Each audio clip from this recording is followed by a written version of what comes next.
In the headlines, first, NATO pushes to fast-track new AWACS aircraft after scrapping a planned purchase from the United States. Washington restarts. America ends a record-breaking 43-day shutdown after President Donald Trump signs the bill restoring federal operations. In South America, hundreds rally in Quito against a nationwide referendum on foreign military bases, political financing, and sweeping legislative reforms.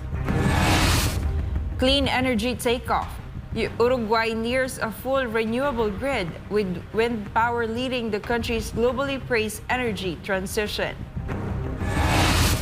In Asia, Thailand's King Maha Vajiralongkorn arrives in Beijing for his first state visit since taking the throne. In the Philippines, a Daula Islamia Maute member is killed in a firefight with military forces in Lanao del Norte.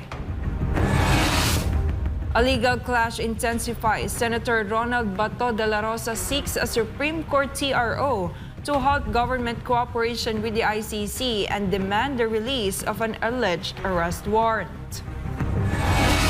And in sports, Carlos Alcaraz secures the year-end world #1 ranking after sweeping the Jimmy Connors group at the ATP Finals. I'm Jane Cognita. Newsline World starts now.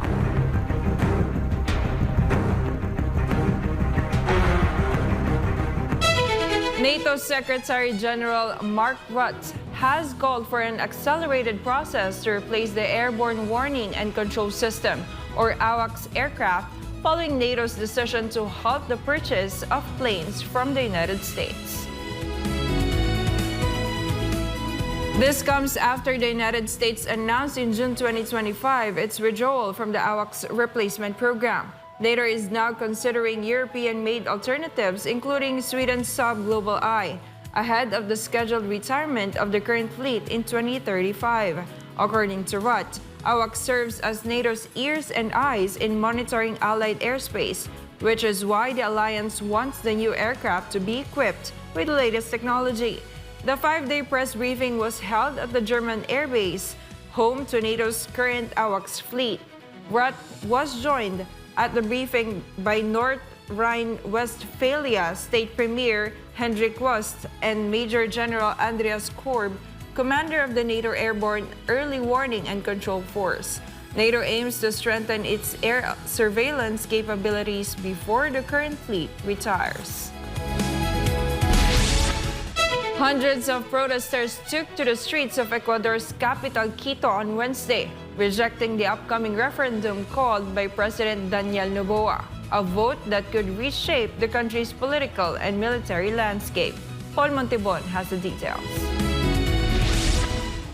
The nationwide referendum set for Sunday, November 16, will decide whether to allow foreign military bases in Ecuador, end public funding for political parties, and reduce the number of assembly members. Protesters, including students, teachers, and pensioners, marched through Quito, carrying banners urging citizens to vote no to all proposals.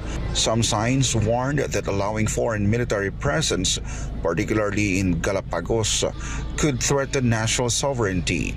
No, todas las preguntas no. No, ¿por qué? No, porque queremos salvar la vida. No, porque queremos paz en el Ecuador. No, porque queremos que se vaya Noboa. Noboa es nefasto para nuestro país y para nuestra vida, para todos los ecuatorianos. The vote will also ask Ecuadorians whether to convene a new constituent assembly to draft a new constitution. This marks the second referendum under Noboa's administration. The first, held in April 2024, centered on security and justice reforms. Pareciera que la única opción del pobre indígena o afro es o hacerse militar o la delincuencia, cuando en realidad hay un camino más justo y más digno que en realidad favorece al progreso económico, político, intercultural de la sociedad, ¿no? Si es que le apostarían a la educación, y creo que en realidad por allá debería irse en vez de las bases militares, que ya nos damos cuenta que no han servido de nada en realidad. While protests continue, some citizens have expressed support for the referendum. particularly for the installation of foreign military bases, which they see as a step toward greater security. The outcome of Sunday's referendum could redefine Ecuador's political system and its relationship with foreign powers, a turning point for the young Noboa administration. For government country, the Philippines, reporting for Newsline World, this has been Paul Montibon, SMNI News. The United States government has resumed operations after President Donald Trump signed a bill ending a 43-day federal shutdown, the longest in the country's history. President Trump said he was acting to get our country working again as he signed the legislation which cleared Congress after a tight vote in the U.S. House of Representatives, 222 to 209, and a 60 to 40 vote in the Senate earlier in the week. 7 Democrats joined Republicans to push the measure through. Both parties traded blame throughout the shutdown, which forced key services into emergency mode. Republicans called for a straightforward funding bill, while Democrats sought to link it to healthcare provisions. Those Democrats who crossed party lines said they supported the measure after receiving assurances of a healthcare vote next month. The U.S. Office of Management and Budget has instructed furloughed federal workers to return to duty. Officials warn, however, that full government operations may take time to normalize. Official data shows that approximately 1.25 million federal employees were unpaid since October, while roughly 750,000 were furloughed or required to work without pay. Consumer spending and travel were heavily disrupted, with more than 9,000 flights delayed or canceled due to air traffic control disruptions. Programs serving vulnerable populations, such as the Supplemental Nutrition Assistance Program or SNAP, and low-income heating assistance were partially suspended, affecting 42 million of Americans. Nearly 40% of this are children. Economists warn the shutdown could cost the U.S. economy up to $11 billion, slow fourth-quarter growth by as much as 2 percentage points, and further erode public trust in government operations. The reopening ends the immediate crisis, but U.S. lawmakers face renewed pressure to prevent future shutdowns, as temporary funding now runs only through January 30 next year. While the shutdown has formally ended, the bill only guarantees full-year funding for some key federal agencies and expires on January 30 next year, potentially setting up another budget fight. Travelers may also continue to face flight delays, and SNAP benefits issued early by some states during the shutdown are expected to return to regular schedules within 1 to 3 days. President Ferdinand Marcos Jr. has signed a stern warning that those behind the flood control anomaly will soon face justice and might spend their holidays behind bars. Here's Hannah Jane Sancho with the story.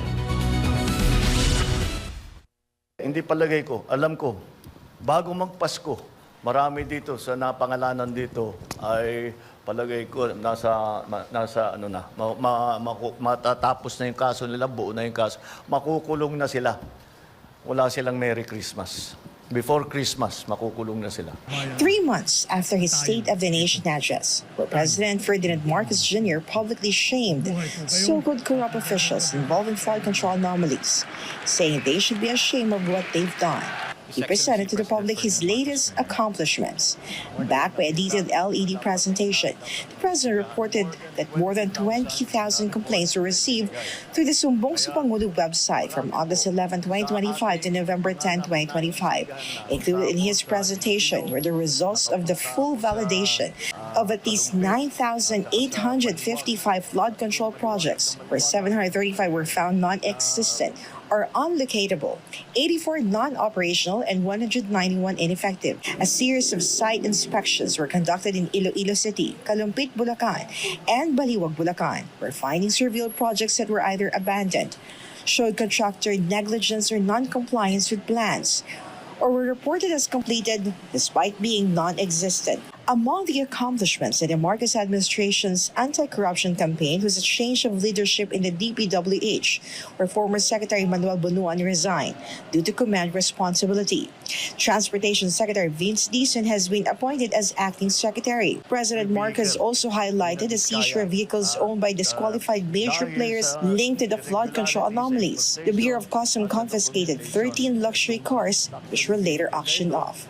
Meanwhile, the Department of Trade and Industry assumed direct supervision over the Construction Industry Authority of the Philippines and the Philippine Contractors Accredited Board, following findings that past officials of these agencies were contractors themselves involved in the controversial flood control projects. The Marcos administration also cited progress in filing criminal cases, blacklisting contractors, and creating independent commission for infrastructure. The President added that upon ICI's recommendation, the first batch of case referrals to the Ombudsman will implicate at least 37 individuals, including lawmakers, former DPWH officials, and contractors. They will face criminal charges such as graft and corruption, malversation, falsification, and plunder, as well as administrative charges for violation of the Code of Conduct for Public Officials. Included in the list are Senator Joel Villanueva, Senator Jingoy Estrada, former Representative and House Appropriations Chairman Zaldico, former Caloocan 2nd District Representative Mitch Kahayin Uy, COA Commissioner Mario Lopana, former DPWH Secretary Manuel Bunuan, former DPWH Undersecretary Maria Catalina Cabral, other DPWH officials and personnel in the Bulacan 1st District Engineering Office and Regional Office 4B, and representatives of private contractors. The Philippine Competition Commission has also filed cases related to bid manipulation and bid rigging involving collusion in government procurement. President Marcos further explained why the government took time to hold those involved accountable, noting that a strong case buildup was necessary to ensure solid evidence against them. We don't file cases for optics. We file cases to put people in jail or to make people answer. While the government has not taken action to cancel the passport of Zaldico, this was the president's response. I'm not a lawyer, so I'm not the best person to explain it. But that's the procedure. You have to give grounds for the cancellation of the passport. And those grounds will be based on the cases that will be filed against him. The president also said he is not closing the door on the possibility of making Ko a state witness. That option is always there, except for them who are the most guilty. Do you think he is?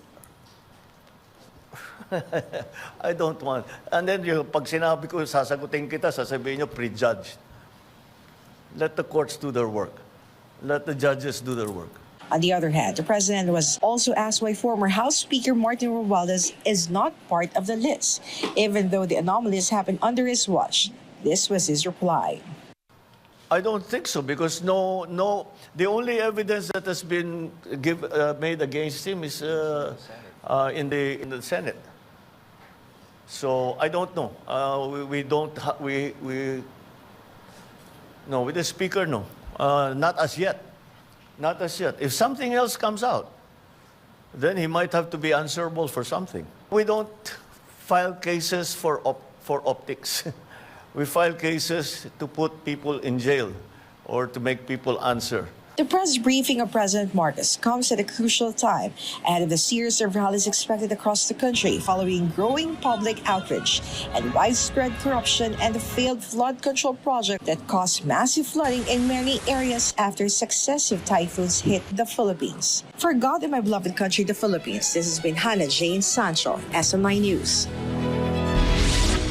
The Philippine Bureau of Customs has opened public viewing for 7 luxury vehicles seized from the Diskaya couple ahead of their scheduled auction on November 20. Among the items on display is a Rolls-Royce purchased by Sara Diskaya for more than 42 million pesos, making it the most expensive vehicle in the lineup. Diskaya earlier claimed she bought the car for a free umbrella. That remark quickly drew widespread attention online. Also up for bidding are a 2022 Bentley Bentayga with a floor price of 17.3 million pesos, a 2022 Mercedes-Benz G63 priced at 7.8 million pesos, A 2023 Toyota Sequoia at 7.2 million pesos. A 2021 Lincoln Navigator at 7 million pesos. And a 2022 Toyota Tundra at 4.9 million pesos. Customs Assistant Commissioner Vincent Maronilla assured interested buyers that all units cleared proper procedures and that winning bidders will be issued certifications from the Bureau of Customs confirming lawful acquisition. The agency expects the auction to raise more than 100 million pesos, which will go directly to the National Treasury. Up next, clean energy takeoff. Uruguay nears a full renewable grid, with wind power leading the country's globally praised energy transition. And in Asia, Thailand's King Maha Vajiralongkorn arrives in Beijing for his first state visit since taking the throne. Newsline World will be back after the break.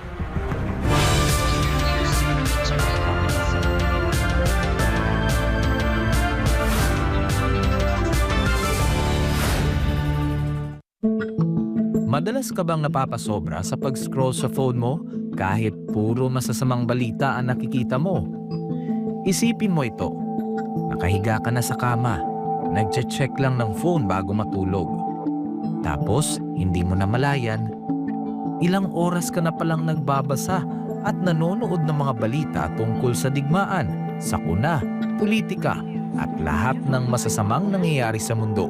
Nakakaramdam ka na ng kaba at pagod. Pero tuloy mo pa rin ang scroll mo. Ang tawag dyan ay doom scrolling. Ito ang habit ng paulit-ulit na pagtingin sa mga negatibo o nakakadepress na content tulad ng digmaan, krimen o problema sa mundo. Nakaka-stress pero hindi mo pa rin mapigilan. Ayon sa isang pag-aaral ng Texas Tech University, ang sobrang konsumo ng masasamang balita ay nauugnay sa pagtaas ng stress, anxiety at pisikal na sintomas gaya ng pagkapagod at sakit ng ulo. Ayon naman sa Harvard Health, ang doom scrolling ay nagpapataas ng fight or flight hormones tulad ng cortisol at adrenaline na nakakapagpabigat ng isip at katawan.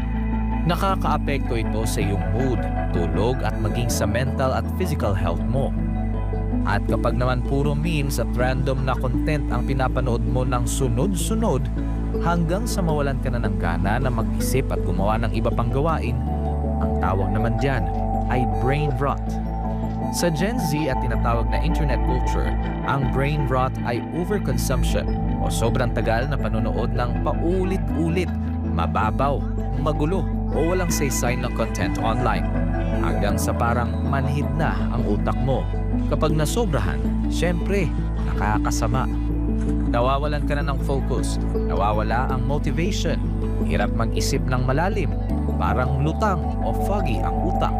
Masaya sa simula, pero kapag sobra, napapagod ang isip mo. Nahihirapang mag-concentrate at parang lutang.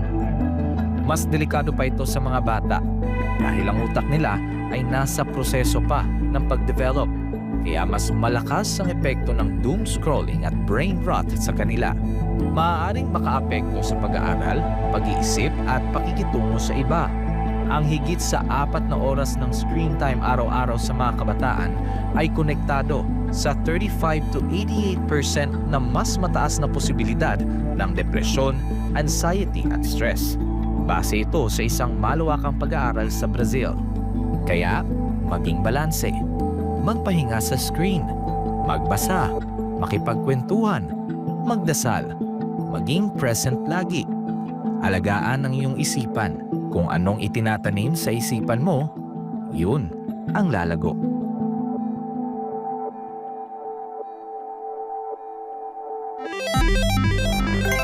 Isang pindot lang, pwede kang maka-jackpot. Mukhang masaya at easy money lang. Sa murang halaga, pwede ka na tumaya sa online gambling at e-casino apps. Mayroong sabong, slot machines, mahjong, poker at iba pa. Kailangan mo lang ng smartphone, e-wallet at internet. Pero ang aliw na ito unti-unting nagiging bitag para sa mga Pilipino, lalo na kung ang paborito mong artista o influencer ang mukha ng app. Mas madaling makaengganyo, diba? Parang safe naman kasi may kilalang mukha. Pero sa likod ng ngiti, sugal pa rin ang itinutulak at syempre, mas madali ring itago ang pagkalulong sa bisyong ito. Walang pisikal na kasino o pasugalan, walang kaharap, walang accountability, kaya't mas lumalala ang adiksyon. Dagdag pa rito, maraming online gambling apps at walang regulasyon. Sa likod ng mga makukulay na interface at papremyo, nakatago ang problemang bumabalot ngayon sa bansa, ang pagkalulong ng maraming Pilipino sa online gambling. Pwede maglaro kahit saan, kahit kailan, kahit sino, bata man o matanda, pwedeng malulong. Ayon sa mga eksperto, ang pagkakalulong sa online gambling ay nagdudulot ng matinding stress at anxiety, pagkakabaon sa utang, pagkawasak ng pamilya, pagkawala ng tiwala sa sarili. At tulad ng ibang bisyo, may mga senyales ito tulad ng hindi makapagpigil kahit walang pera, palihim na tumataya, pagpapabaya sa trabaho, pamilya o sarili. Sa bawat taya, may mga taong tunay na kumikita, mga malalaking negosyante at investors na negosyo ang bisyo ng masa. Para sa kanila, perang pumapasok lang ito. Pero para sa ordinaryong Pilipino, kabuhayan at relasyon ang nauubos. At ang masakit, tila matagal itong nahayaan. Hindi ito naging prioridad ng mga nakaupo sa taas hanggang sa sobrang lumala at halos naapektuhan na ang buong komunidad. Ngayon, sa dami ng nalulong at sa laki ng pinsalang naidulot, saka palalong umugong ang mga panukalang batas para higpitan ng online gambling, gaya ng pagbabawal sa paggamit ng e-wallets para tumaya, pagtaas ng minimum bet, mas mahigpit na identity verification, pag-block ng mga illegal na gambling sites, at bawasan o ipagbawal ang mga ads na target ang kabataan. Maaari itong magmukhang laro lang, pero sa katotohanan, isa itong sugal sa kinabukasan. Ang kita na dapat sa mga pangunahing pangangailangan o ipon na uubos sa sugal. At sa mundo ng online gambling, mas madali kang matalo kaysa manalo. Huwag hayaang sugal ang magdikta sa iyong buhay. Isang paalala mula sa SMNI.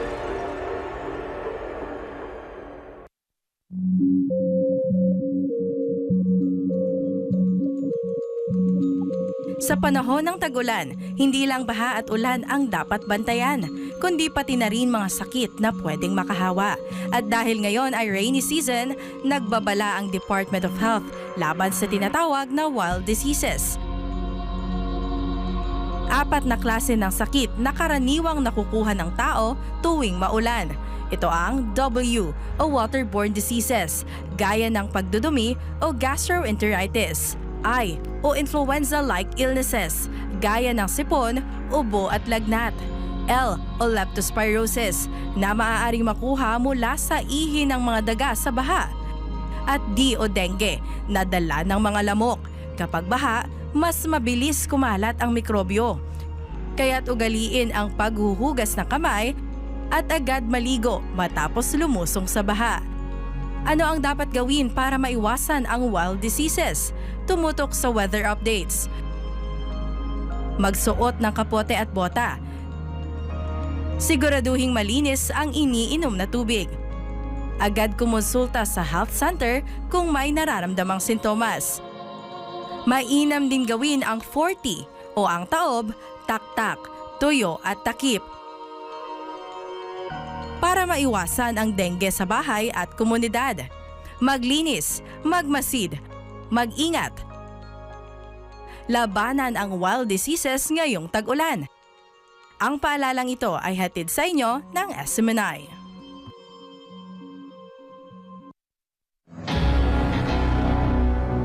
Maging alerto at handa tuwing may bagyo. Upang manatiling ligtas, narito ang ilang mahahalagang paalala. Manatili sa loob ng bahay.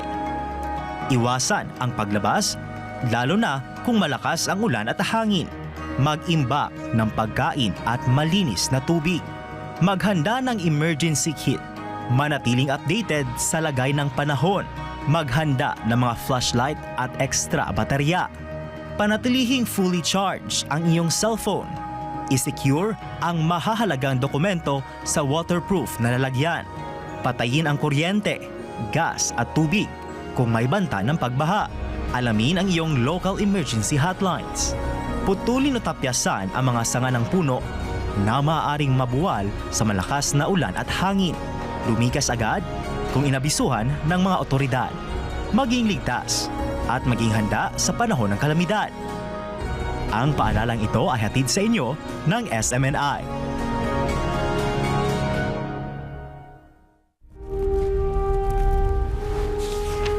Pasasaan pa ang kalayaan kung ang mga alipin ngayon ay sila din naman mang-aalipin bukas.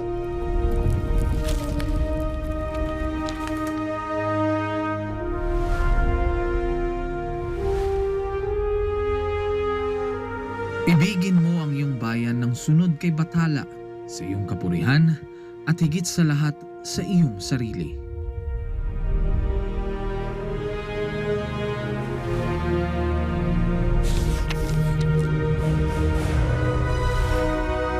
Hindi natin mapapalaya ang ating mga sarili maliban kung sumulong tayo na nagkakaisa sa iisang hangarin. Ang tunay na makabayan ay ang tumutupad ng pagpapabuti ng kanyang mga kapwa, gaano man kaaba ang kanyang katungkulan. Naway magsilbing paalala ang kanilang mga salita upang lalo nating mahalin at tapat na paglingkuran ang minamahal nating inang bayan.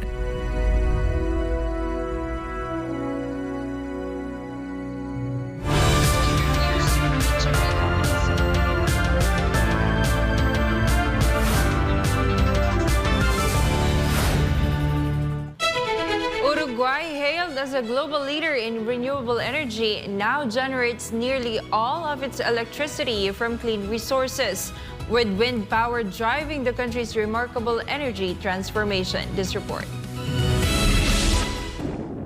In Punta del Tigre, Ciudad del Plata, the photovoltaic and wind farms of UTE's first solar installation is part of Uruguay's massive shift toward renewable energy. Uruguay's transition began around 2008, when rising fossil fuel costs and droughts exposed its heavy dependence on hydropower. By 2025, the country reached renewable energy levels of up to 100% on several days, solidifying its status as a clean energy frontrunner in Latin America. The shift has created tens of thousands of jobs and significantly reduced carbon dioxide emissions nationwide. According to the Uruguayan Electricity Market Administration, daily electricity generation now comes mostly from wind, about 66%, followed by hydropower at 24% and biomass at 9%. Between 2015 and 2023, renewable generation in the country grew by 15%, meeting the government's sustainability targets. Bueno, Uruguay tenía un cierto déficit de energía, de fuentes de energía para producir energía eléctrica.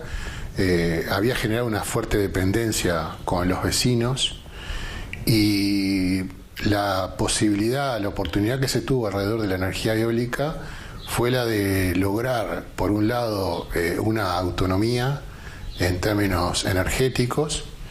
En segundo lugar, el Uruguay pasó de ser un importador neto de energía eléctrica a ser un exportador neto de energía eléctrica. Y además usó los recursos autóctonos que había en el país, de carácter renovable y de muy bajo impacto sobre el ambiente. Jose Cataldo, a professor at the University of Uruguay, says the institution played a vital role in developing the country's wind energy program, from early resource studies to pilot installations and technology management. Cataldo adds that the university helped establish the National Wind Energy Program, a key policy framework that guided Uruguay's clean energy transition. With nearly all its electricity now coming from renewables, Uruguay stands as a model for sustainable energy development, showing how political will, research, and technology can transform a nation's power grid and its future.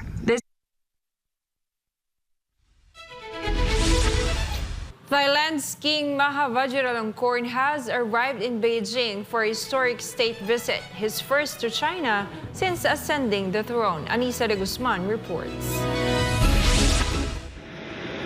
Thailand's King Maha Vajiralongkorn is in Beijing, accompanied by Queen Sithida for a historic state visit, marking the first time a reigning Thai monarch has visited China. Upon their arrival at Beijing Capital International Airport recently, the King and Queen were greeted by Chinese Foreign Minister Wang Yi and Assistant Foreign Minister and Chief of Protocol Hong Lei. The 5-day visit is at the invitation of President Xi Jinping and to commemorate the 50th anniversary of the establishment of diplomatic relations between Thailand and China in 1975. According to the Thai government, the visit symbolizes the strong friendship and mutual understanding between the two nations. During their stay, the royal couple is scheduled to visit several well-known sites in Beijing, including the Lingguang Buddhist Temple and Beijing Aerospace. President Xi and First Lady Peng Liyuan are also set to host a state banquet in honor of the royal guests. I'm Anissa de Guzman, your global citizen correspondent, reporting for Newsline World. The Honduran government has announced a new extension of the state of emergency coinciding with ongoing campaigns ahead of the November 30 elections.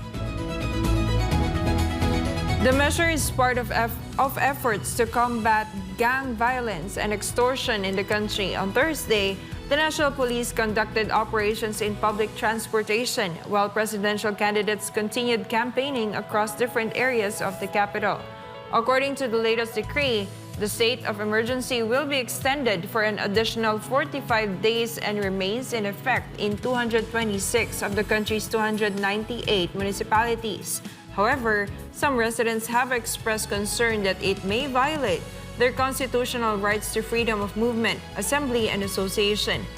Authorities defend the emergency extension, which now covers 226 municipalities, as police step up operations to ensure security ahead of the November 30 elections, despite concerns over possible restrictions on constitutional rights. Meanwhile, President Xiomara Castro ordered that the armed forces be placed under the National Electoral Council to ensure the security, monitoring, custody, and transport of election materials before, during, and after the elections. Coming up, in the Philippines, a Daula Islamia Maute member is killed in a firefight with military forces in Lanao del Norte. A legal clash intensifies. Senator Ronald Bato de la Rosa seeks a Supreme Court CRO to halt government cooperation with the ICC and demand the release of an alleged arrest warrant. And in sports, Carlos Alcaraz secures the year-end world #1 ranking after sweeping the Jimmy Connors group at the ATP Finals. Newsline World will return.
In the Philippines, a member of the Dawla Islamia Maute group was killed in an armed clash with military forces in Lanao del Norte. Franco Baranda will give us the details. Troops from the 3rd Scout Ranger Battalion operating under Joint Task Group Magbalantay encountered several Dawla Islamia Maute group members during a military operation in Sitio Palangacon, Barangay Pawak, Salvador, Lanao del Norte. 3 armed men opened fire on government forces, sparking a firefight that lasted more than 20 minutes. One militant identified as Ibrahim Ampaso, also known as Ibra or Abu Ras, was killed in the exchange. Aside from the 2 slain rebels, soldiers recovered 2 M16A1 rifles, 2 M14 rifles, and an M203 grenade launcher from the scene. Authorities also seized radios, ammunition magazines, assorted rounds, mobile phones, and other war materials. Joint Task Force Zampelan Commander Major General Diego Ray Baroquillo Jr. also expressed support for the troops who he said continue to serve with dedication. The military says the successful operation underscores the readiness and commitment of government security forces in safeguarding communities and maintaining peace in Lanao del Norte. For God and my beloved country, the Philippines, this has been Franco Baranda, SMNI News. Philippine Senator Ronald Bato de la Rosa has asked the Philippine Supreme Court to issue a temporary restraining order or TRO to halt the government's continued cooperation with the International Criminal Court and to stop the enforcement of an alleged ICC arrest warrant against him. The senator's camp is also asking the court to require Ombudsman Boying Rimulya to release the copy of the warrant he claims to have received and to explain how he obtained it and from whom. Margaret Gonzalez reports. Senator De La Rosa, through his legal counsel, Attorney Israelito Torion, filed an urgent manifestation before the Supreme Court seeking immediate intervention and a TRO to bar any assistance by the Philippine government to the ICC and prevent any attempt to serve the alleged arrest warrant. De La Rosa's camp says the information about the supposed ICC arrest order originated from Ombudsman Boying Rimulya, whom they describe as a credible, high-ranking official, despite the Department of Justice stating it has yet to receive any official copy. Ombudsman yung declare one of the highest officials of the land. He is supposed to be the protector of the people, and he has the sole and primary authority to investigate public officials. No, and knowing that, so it enjoys presumption of regularity. So, mayroon ding presumption na totoo yung sinasabi niya kasi ombudsman yan eh. The petition also seeks a Supreme Court order directing the DOJ and the Department of Foreign Affairs to issue written certifications within 72 hours, confirming or denying whether any ICC warrant has been received through official channels. De La Rosa's filing is linked on an earlier petition that he and former President Rodrigo Duterte lodged before the Supreme Court challenging the Marcos administration's continued cooperation with the International Tribunal. Relevant pa rin yan. Why?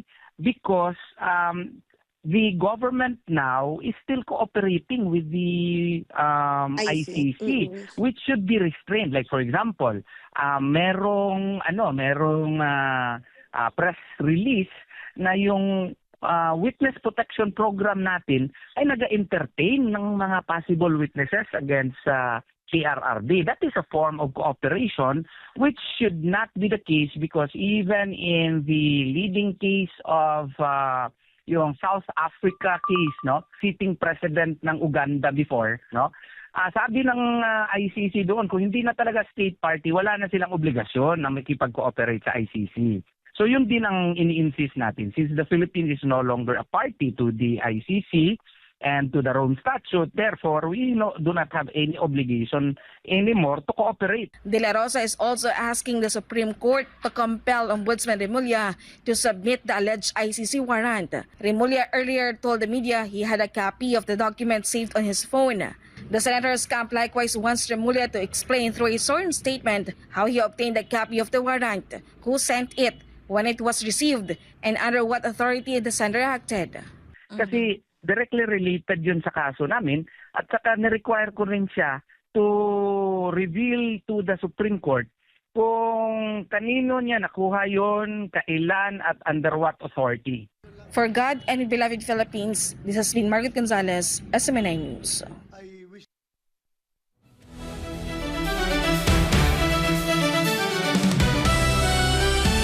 In sports, Wales are reshaping their approach for their second autumn test against Japan after captain Jack Morgan suffered an injury that forced him off in the opener against Argentina, while Carlos Alcaraz celebrated a milestone as he clinched the year-end world #1 ranking after topping the Jimmy Connors group with 3 straight wins at the ATP Finals. More on this from Carlo de la Peña. Head coach Steve Tandy has overhauled the back row, turning to Aaron Wainwright, Alex Mann, and Ollie Cracknell to fill a massive void left by Morgan, a player he openly admits cannot be replaced like for like. Tandy stressed that Morgan's all-action style and physical commitment make him vital to their structure, but Wales must adapt quickly in a brutally demanding sport. Wainwright, who has evolved into a number 8 for the Dragons, shifts back to blindside, a role he has taken on previously when Tolu Felto was present in the lineup. Cracknell, known for his physicality, earns a starting role after debuting off the bench last week, bringing his number 8 experience from Leicester to a high-tempo matchup against Japan. Attack coach Matt Sherat echoed the need for flexibility, emphasizing that international coaching relies on maximizing the strengths of available players rather than forcing a fixed system. Mann, who impressed early in the URC season and started at blindside in both summer tests, now makes his first international start at open side despite limited experience there at club level. Tandy highlighted Mann's athleticism, energy, defensive work rate, and jackal ability, describing him as an all-rounder suited to multiple back row roles. Though Wales cannot replicate what Morgan brings, the starting trio supported by bench options Freddie Thomas and Tane Plumtree are determined to minimize the impact of losing their captain as they take on the Brave Blossoms. Meanwhile, the 22-year-old Spaniard defeated Italian 9th seed Lorenzo Musetti 6-4, 6-1, marking his 70th win of the season and securing his position at the top of the men's rankings for the second time in his career. Alcaraz's triumph also avoided a semifinal clash with rival Yannick Sinner, setting up a potential blockbuster final. Alcaraz, who captured 8 titles this year including 2 Grand Slams, described achieving the year-end #1 spot as everything, reflecting on the season-long battle with Sinner for the top ranking. Alex de Minaur also advanced to the semifinals after a straight-set win over Taylor Fritz, rebounding from earlier disappointments to keep his ATP Finals campaign alive. In doubles action, world #1 pair Julian Cash and Lloyd Glasspool reached the semifinals, joining the likes of Joe Salisbury and Neil Skupski in an all-British showdown. Fellow Briton Henry Patton and Finnish partner Harry Heliövara will look to join them in the knockout stages. Reporting for Newsline World, this has been Carlo de la Peña bringing you the latest sports news.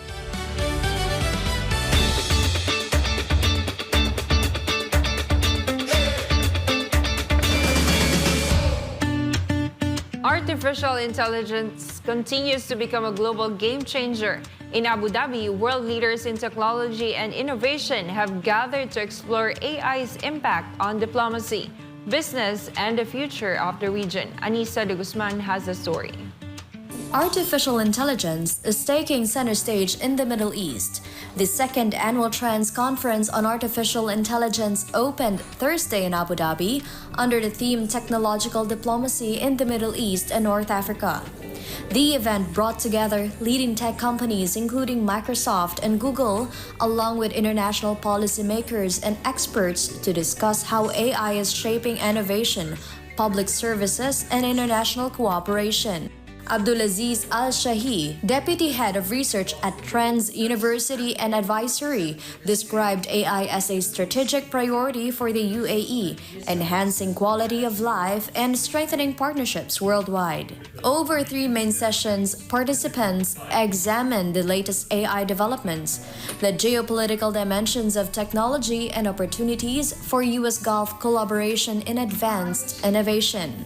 Organized with the UAE Cybersecurity Council and 23 national and international entities, the conference drew leading experts and institutions from around the globe, including Google, OpenAI, G42, Mohammed bin Zayed University of AI, Khalifa University, and NYU Abu Dhabi.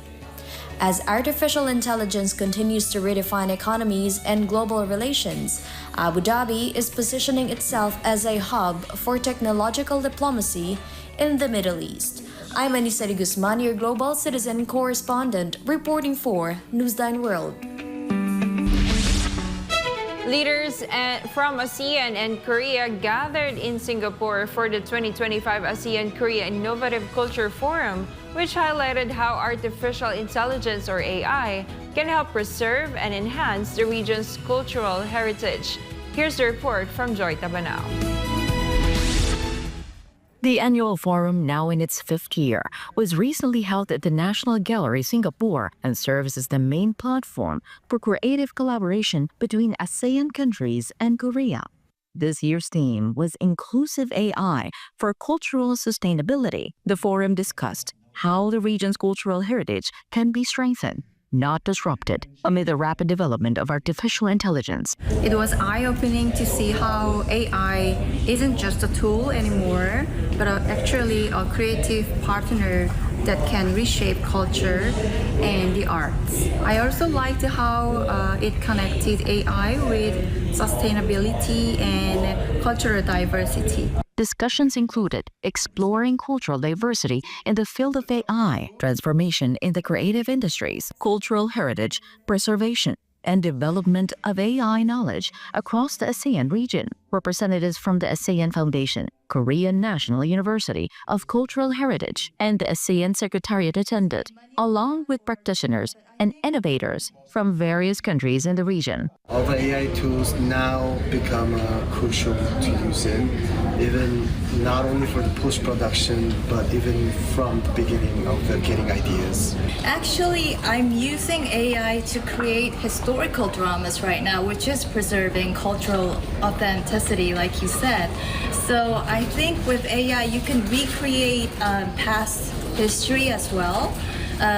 If you have all the reference and the accurate information, I think you could preserve it in a more efficient way. The program also featured the signing of a Memorandum of Understanding between the ASEAN Foundation and the Korea Foundation for International Cultural Exchange, aimed at strengthening long-term cooperation for cultural exchange, co-produced works, and digital creative projects. Representing COFIS were Hai-san Yoon, Assistant Director of the Hallyu Support Division, and Se Yong-ju, Director of the Global Partnership Team. The theme was inspired by recent strategies and policy directions in the culture sector across Korea and ASEAN.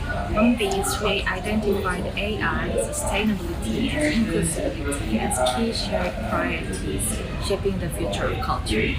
With insight and advice from Korea and ASEAN experts, the signing of this agreement marks another milestone in expanding Korea's cultural ties with ASEAN member countries. At the conclusion of the forum, participants emphasized the importance of maintaining humanity amid innovation that technology should reflect, not erase, the vibrant identity of each culture in the region. This is Joy Tabanao, your citizen correspondent reporting for Newsline World. And before we end, may you be inspired with the words of the sun.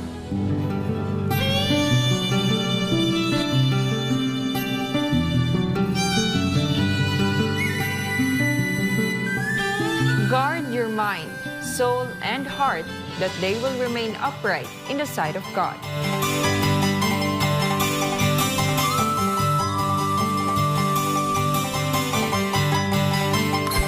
And as we keep track of the countdown, there's only 41 days left before Christmas.